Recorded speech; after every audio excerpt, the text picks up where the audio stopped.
और कांग्रेस के ऑफर पर पप्पू यादव ने कहा कि अगर कांग्रेस आरजेडी को छोड़े तो साथ आ सकते हैं। उन्होंने कहा कि अगर कांग्रेस अपनी विचारधारा पर लौटती है तो उसका सपोर्ट करेंगे। कांग्रेस यदि बिहार में आरजेडी से अलग होकर के पुनः अपनी विचारधारा के साथ नए बिहार के रिफॉर्म की बात करेगी तो हमारी पार्टी निश्चित रूप से कांग्रेस को सपोर्ट करेगी। और उधर कांग्रेस विधायक दल के नेता अजीत शर्मा ने कहा कि जन अधिकार पार्टी के मर्जर पर बातचीत हो रही है। उन्होंने कहा कि जन अधिकार पार्टी के राष्ट्रीय कार्यकारी अध्यक्ष से बातचीत हो रही है।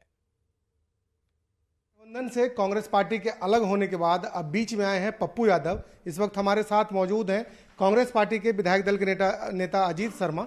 अजीत जी, क्या चल रहा है? पप्पू यादव क्या मर्ज कर रहे हैं कांग्रेस पार्टी में? हमें तो जो राष्ट्रीय कार्यकारी अध्यक्ष जिसे आज सुबह बात हुई है कि पप्पू जी की पूरी पार्टी कांग्रेस में मर्ज करेगी, लेकिन उनका एक ही था कि दिल्ली में हो।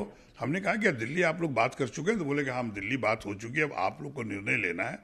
तो फिर हमने प्रभारी महोदय से ही बात की, अध्यक्ष से ही बात की कि जब आना है तो उनको लाइए। उनकी पत्नी रंजीता रंजन से ही बात की है और बिल्कुल कांग्रेस पार्टी उनका स्वागत करती है। अगर लालू जी के बाद कोई सबसे बड़ा नेता बिहार में है तो पप्पू यादव जी हैं। आप उनके काम को देखिए ना, जहां भी कोई घटना घटती है पप्पू यादव जी हाजिर हैं। जहां भी एम्बुलेंस में गड़बड़ी हुई, भारतीय जनता पार्टी के एमपी ने किया, वहां पहुंच गए। तो वो जनता से सरोकार रखने वाले लोग हैं। कांग्रेस पार्टी इसका स्वागत करती है और जल्द से जल्द आए कांग्रेस में और कांग्रेस को हम लोग सभी मिलकर मजबूत करने का काम करें। यादव वोट बैंक पे नजर है आप लोगों की पप्पू यादव के बहाने? भाई, यादव वोट भी लोग कहते हैं कि लालू जी के साथ चला गया, बदनामी है उनकी। अब तो यूथ जो यादव भाई हैं, जिनका लड़का लड़की कहता हम पर लालू जी का मोहर से अब थोड़ी जिएंगे, तो पप्पू यादव जी आएंगे और भी बड़े बड़े नेता यादव में आएंगे, उनका स्वागत है। निश्चित तौर पर हम लोग जात पात की राजनीति कांग्रेस नहीं करती, लेकिन वो लोग तो करते हैं। लेकिन हम तो चाहते हैं यादव भाई हों, भूमिहार हों, फॉरवर्ड हों, ब्राह्मण हो, कुर्मी हो, सभी लोग भारतवासी हैं, देशवासी हैं और जनता है। सबको कांग्रेस पार्टी एक नजर से देखेगी और सबको सम्मान देने का काम करेगी। तो बिल्कुल पप्पू यादव के बहाने एक नई राजनीति साधने की तैयारी में कांग्रेस पार्टी है और खास तौर पर नजर यादव वोट बैंक पर है। कैमरा पर्सन सुबोध के साथ शैलेंद्र, न्यूज 18 पटना। आरजेडी कांग्रेस में सीटों पर संग्राम जारी है। अब बात हैसियत और जनाधार पर जाकर टिक गई है। वहीं सियासी हालात पर एनडीए के नेता चुटकी ले रहे हैं। दोनों सीटों पर आरजेडी ने अपने उम्मीदवार उपचुनाव में घोषित कर दिए हैं। दोनों सीटों पर हम जीतेंगे। महागठबंधन में कांग्रेस भी अभी तक है और हम कांग्रेस का भी सम्मान करते हैं। उपचुनाव का 2 सीट है। अब कांग्रेस पार्टी अगर उम्मीदवार दे ही देगी तो कांग्रेस पार्टी को तो उनके कार्यकर्ता तो वोट ही नहीं देंगे। उन्होंने एक तरफा फैसला लिया है, अब जनता फैसला करेगी कि इसकी क्या हैसियत है किस विधानसभा में।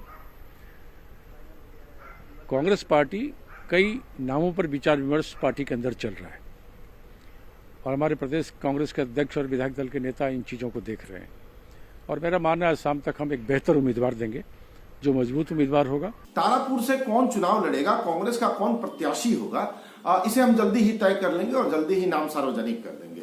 जहां तक चर्चा पप्पू यादव जी की है तो देखिए वो सामाजिक सरोकार वाले व्यक्ति हैं और आपने देखा है कि किस तरह से मुश्किल की घड़ी में वो लोगों के साथ खड़े होते हैं।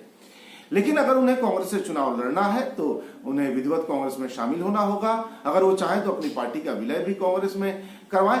कांग्रेस बेचारी याचना करती रह गई कि भाई हमें भी एक जगह से सीट दे दीजिए और अब सुनने में खबरें आ रही हैं कि कांग्रेस पार्टी अपने स्वाभिमान की रक्षा के लिए दोनों ही सीटों पर उम्मीदवार उतारने वाली है। खैर, ये लोग आपस में ही लड़ते रहे। जनता समझती है कि महागठबंधन को अपना वोट देकर बर्बाद नहीं करना है। चुनाव में एनडीए के प्रत्याशियों की ही विजय होगी।